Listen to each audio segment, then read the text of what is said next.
You. Hijo, ¿quién es? Hold up, man. And they drove off. Did you get a look at their faces? I think Ivan just... My mom shops at a supermarket.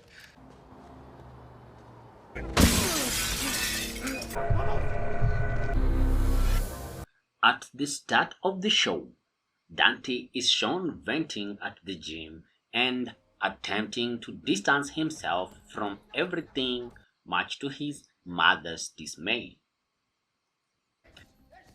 In an instance, their neighbor Brenda Alvarez shows up late at night in a frantic state, pleading with Dante to help her find her husband, Ivan, who had been abducted by disguised criminals.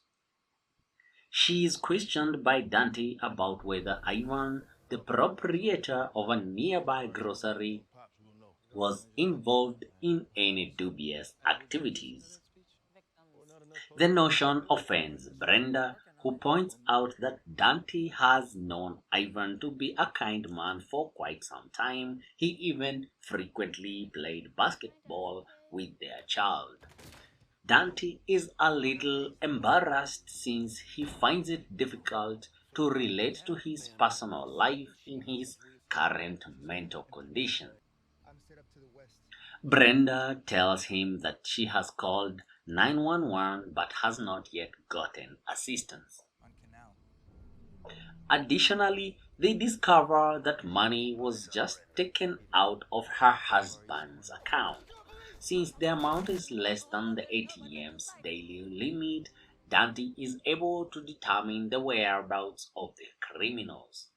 After telling Hank, Dante travels alone and even finds Ivan waiting in front of the ATM since the thieves had made him use the midnight ATM reset to take twice the daily limit in a short period of time. Dante tries to assist Ivan, but his kidnappers quickly whisk him away and beat him by ambushing him. Meanwhile, the kidnappers get in touch with Brenda and demand that she pay a ransom to free her husband. When Dante finds out, he attempts to get Brenda to assist, but she can't trust him after the way the police have handled the situation thus far, so she chooses to meet the kidnappers alone.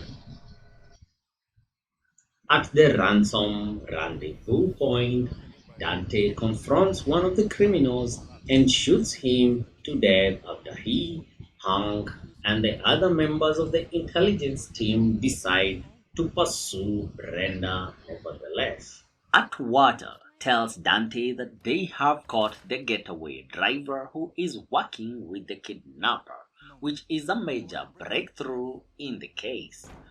Despite the driver's silence during the interview, Dante decides to use threats to get information from him by pointing out that he has immunity and is thus at the kidnapper's disposal. In addition to disclosing his location, the driver identifies the murderer of Ivan. A pursuit starts when the intelligence squad attacks the building where the criminal has taken refuge. After a fight, Dante subdues the criminal and holds him at gunpoint. Atwater shows up there just in time to make sure Dante resists, killing the pup out of his darker impulses. After Ivan's murderer is apprehended, Dante expresses gratitude to Atwater for helping him and assures him that he will improve his mental state. Jimena and Dante meet in a pub during the episode's last scenes. He tells her that he feels bad about not saving Ivan. Jimena observes his propensity to prod his wound in an attempt to dull his mental suffering by using the pain to feel something. Given that she most likely experienced comparable events in the past, Jimena appears to share Dante's feelings. Hang on! Let's say it again. Injuries, including some head trauma. He seems like a good kid. Hello.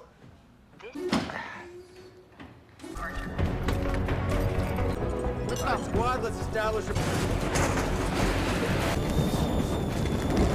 Let's move! At the gun range where Vasquez is undergoing training, we commence the second episode of Chicago Fire Season 14. The adolescent boy in the group home will be fostered by Kid and Severai. Due to the boy's mother's health problems, Isaiah had no one to look after him. Back at the firehouse, the two discuss their options with this child. As Novak and Cruz enter the firehouse, Vasquez gets a free call from Agel, but he decides not to respond. We learn that Dwayne is no longer in the intensive care unit. Rita will undoubtedly be written out of the show this month. Harmon discusses Molly's with Mouch in the firehouse. Molly is having difficulties as a result of the rising cost of Well, you things lost some blood, and but your blood he is pressure is solid. anxious. However, the entire firehouse is summoned to a junkyard fire which involves a school bus, so the chat can't continue. A gas canister explodes as they search the junkyard for anyone who could be entrapped. Despite his financial concerns, Herman has purchased new whiskey glasses for Molly. As it happens, he has managed to get past the financial issues. Hey, guys. Hey. The youngster concludes that treating him somewhat like a child in school is the best course of action. She persuades Vasquez to compile a report detailing his behavior. Violet and Novak are living mad when they receive a second call. They proceed to the residence and see a lady on the floor with a knife on the floor and a stab wound to her stomach. She admits that she did this on herself, but thankfully she is still alive and able to respond to inquiries. Cruz is concerned that Squad 3 is leaving and Station 51 is shutting when they return to the station. Although Silverite isn't very concerned about it, this is an excellent opportunity for Silverite to seek Cruz for some fostering guidance. Vasquez now irritates everyone in the firehouse, especially Silverite even takes a chair from the tactical table. Violet at Med doesn't think the woman wounded herself. In any case, they must go to the following call, which involves a guy who has sustained a cut on his arm. You can see it's a profound heart because Violet and Nova instantly associate the lady with it. He claims that it is burning and they observe that it is inflamed. Violet and Nova describe their roles in the stabbing and slashing that occurred during the earlier conversations. Rita enters at that point and goes into further details about what transpired at the hospital. An embarrassing situation with Dwayne's family ensues when they all shows up. Rita thinks he is the reason Dwayne was fatally shot in the preliminary instance since he wouldn't have ended up in New York if they had moved in the direction he desired.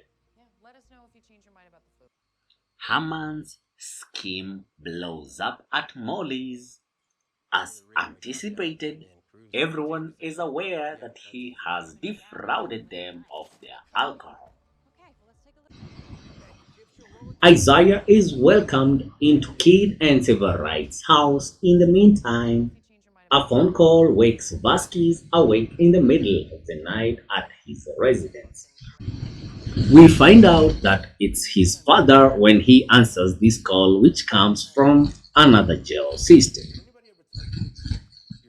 Rita is seen leaving for the airport before the conclusion of Chicago Fire Season 14, Episode 2. Violet and Novak plan to take him to the airport and pay him frequent visits. When they get back to Kid and Severite's house, Severite asks Isaiah if he wants to indulge in an Xbox game. Severide says he needs assistance to advance to the next level of the game.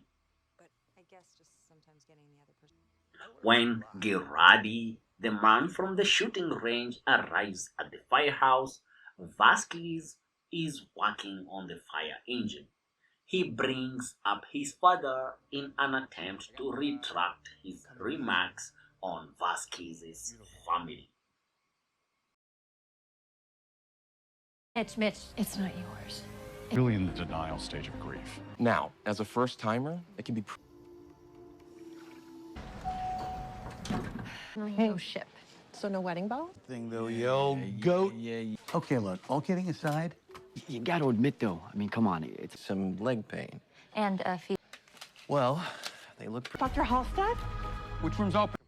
Will and his stepson Owen arrive in Chicago at the start of Chicago Med Season 11, Episode 2. However, when Will's visit results in a medical emergency, things swiftly take a negative turn. During a medical crisis, Will Halstead returns to Gaffney Memorial and attempts to reconnect with his estranged stepson, Owen. While attempting to assist a young patient, Will discovers a drug trafficking enterprise. He finds out in an unexpected risky scenario. As a result, he arrives in time to assist Jasper, a little child struggling with a life-threatening illness. Will and Dr. John Frost first believe that Jasper's condition is a straightforward medical one. As they investigate, however, they discover a startling fact. Jasper is a drug mule who has 59 bags of cocaine in his stomach. Will intervenes to try to help the little child as his circumstances worsen and things get more challenging for him. The actual surprise, despite the seriousness of the issue, comes when the lady who had been monitoring Jasper's case storms into the operating room and threatens the medical staff with a revolver. This isn't all of them. I get it. When the lady who is following Jasper's case approaches the medical team in the operation room, the plot takes a significant turn. The lady demands the drug-filled bags from the staff and physicians while brandishing a revolver. Speaking with the gun woman, Dr. Kathleen Lennox, a member of the surgical team, persuades her to leave the premises, taking the medicines with her. A gunshot is heard outside the operating room shortly after, and the action shifts to Natalie Manning receiving a dreadful call in Seattle.